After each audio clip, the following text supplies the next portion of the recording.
What a mess at the Oxford Union! A highly anticipated debate between India and Pakistan just went up in smoke. And now both sides are pointing fingers. So, what really happened? Let's break it down.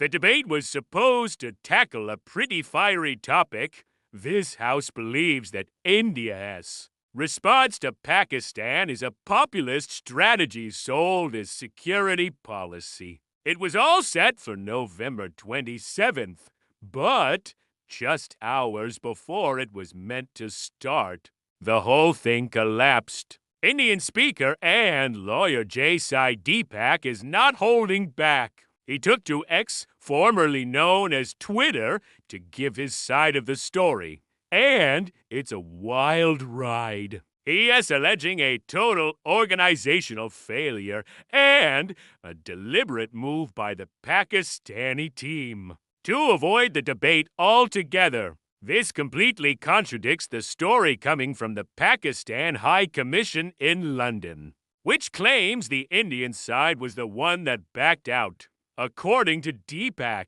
the whole event was shaky. From the get-go, he points out that key leadership positions at the Oxford Union were held by Pakistani nationals. He mentions the president, Musa Harij, who is allegedly the son of Pakistan's Minister of Defense Production, and the treasurer, Razana Azar. The problem started piling up to days before the debate when the original high-profile Indian speakers, former Army Chief General Naravain and Dr. Subramanian Swamy, had to pull out due to unavoidable commitments. This left the Indian side scrambling for replacements despite the super short notice. Sai Deepak, who was ready to argue for India, managed to bring into UK-based speakers Manu Kajaria and pundit Satish K. Sharma.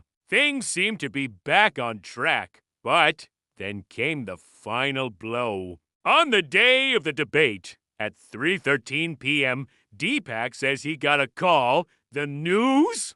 The Pakistani delegation, which included big names like Haina Rabbani Kar and Kawaya Muhammad Asif, hadn't even landed in London yet. Hearing this, the Indian team, who were on their way, decided to turn back and abandon their trip to Oxford. But here's where it gets really bizarre. Deepak claims he later got confirmation that the Pakistani delegation had, in fact, landed and was already checked into a hotel in Oxford. This led him to issue a blistering takedown of the Pakistani side for, in his words, deserting the battlefield even before the battle begins.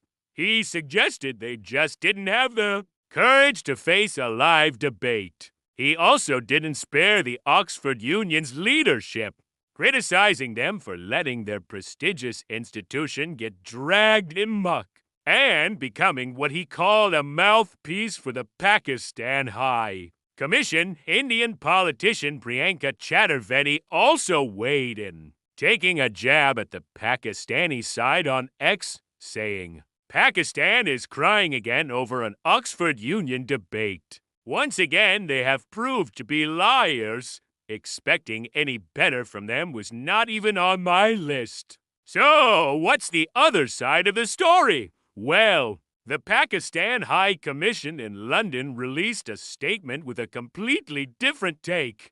They expressed regret that the Indian delegation, who they listed as General Naravain, Dr. Swamy, and Sachin Pilot, had withdrawn at the last minute. They framed this as India handing a walkover to the Pakistani side.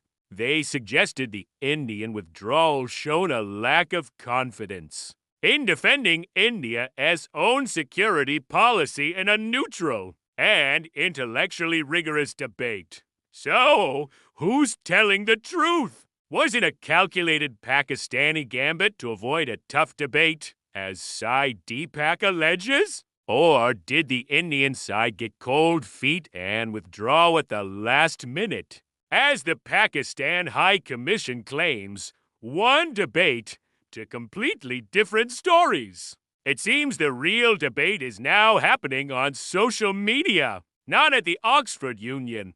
What do you think really went down? Let me know your thoughts in the comments below. And if you want to stay updated on stories like this, make sure to subscribe and hit that notification bell. Thanks for watching.